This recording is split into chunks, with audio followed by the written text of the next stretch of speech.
Shalom Uvracha, dans la suite de nos cours des 3 semaines que nous appelons Ben HaMetzarim, nous avons dit qu'il allait être important d'étudier en réalité, de réétudier, de recomprendre des choses qui nous paraissent anodines, mais qui sont très très importantes concernant notre peuple. Je veux parler bien entendu de la relation du peuple d'Israël à la terre d'Israël. C'est une notion qui a été perdue par malheureusement 2000 ans d'exil, et ça n'a pas commencé par cet exil. Nous avons déjà dit que le 9 Av, le problème du 9 Av, c'est que même déjà dans la période du désert, quand nous sommes sortis d'Égypte, eh bien c'était un degré que nous n'avons pas compris, que le peuple d'Israël devait absolument, pour réaliser sa mission sur terre, rentrer en terre d'Israël. Ce refus nous a coûté le 9 Av, le jour où nous pleurons, jusqu'à la reconstruction de notre temple, de notre 3e temple. D'ailleurs, ce jour-là, du 9 Av, nous lisons la Megillah de Echa. Et dans la Megillah de Echa, eh bien, elle nous dit cette Megillah, ce que je suis en train de vous dire maintenant.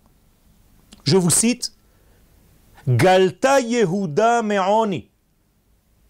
Le peuple d'Israël est parti en exil parce qu'il était pauvre.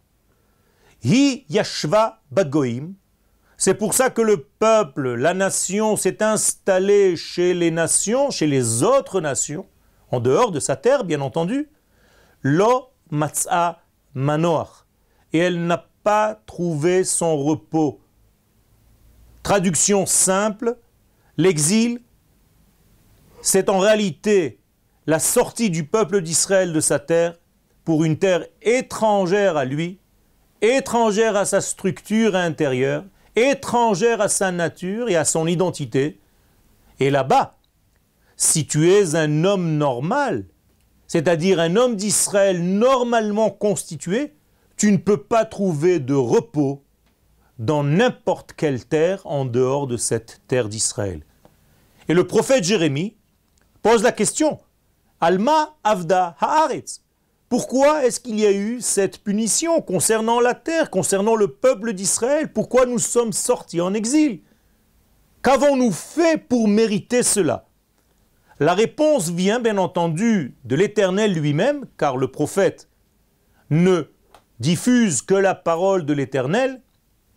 Et après avoir posé la question à toutes les sagesses, eh bien c'est l'Éternel lui-même qui répond à Jérémie en disant Vayomer Hashem al ozvam et torati. Traduction simple d'abord, bien tout simplement parce qu'ils ont quitté ma Torah. Non pas la Torah, mais ma Torah. Et moi je vous pose la question, que veut dire quitter ma Torah, la mienne, Akadosh Baruch Hu? Eh bien, l'Agmara, le Talmud dans le traité de Baba Metzia, à la page 85 nous dit quelque chose d'incroyable qui apparemment ne répond pas à cette question.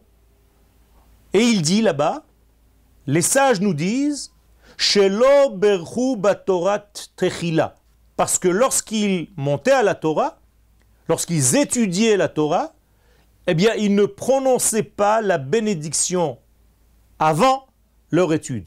Quelle est cette bénédiction?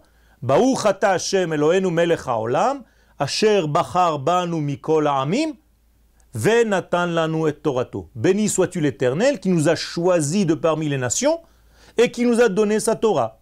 Eh bien, c'est une bénédiction que le peuple d'Israël de cette époque ne disait pas. Voilà les paroles de l'Agmara. En réalité, vous comprenez bien que c'était des érudits en Torah. Ce n'est pas possible, inconcevable qu'ils ne disaient pas la bénédiction que nous disons nous-mêmes, nous les petits aujourd'hui. Cela veut dire qu'il y a un sens beaucoup plus profond à cette Gemara, à ce traité de Baba Metzia, et il dit la chose suivante. Les gens de cette époque n'avaient pas compris que la Torah qu'ils étaient en train d'étudier était issue du choix qu'a eu l'Éternel de la nation d'Israël. Et avec mes mots à moi, si tu étudies la Torah sans lier cette Torah à la nation d'Israël, eh bien ta Torah n'est pas une Torah constructive et chas v'shalom elle aboutit à un exil. Tu vas quitter ta terre, tu vas finir par aller vivre sur une terre étrangère parce que tu n'as pas compris que la Torah et le peuple, c'est une seule et même chose. Or, le peuple d'Israël, n'étant pas un peuple en dehors de sa terre, on ne peut pas dissocier aucunement la Torah du peuple et de la terre.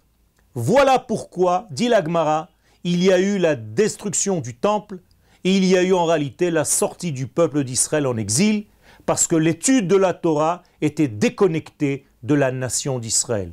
Est-ce que cette faute a été réparée? Je l'espère.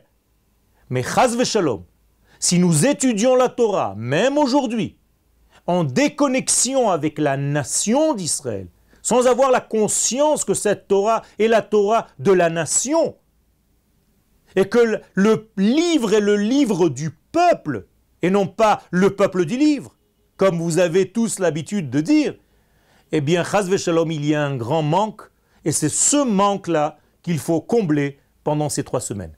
Toda Rabba.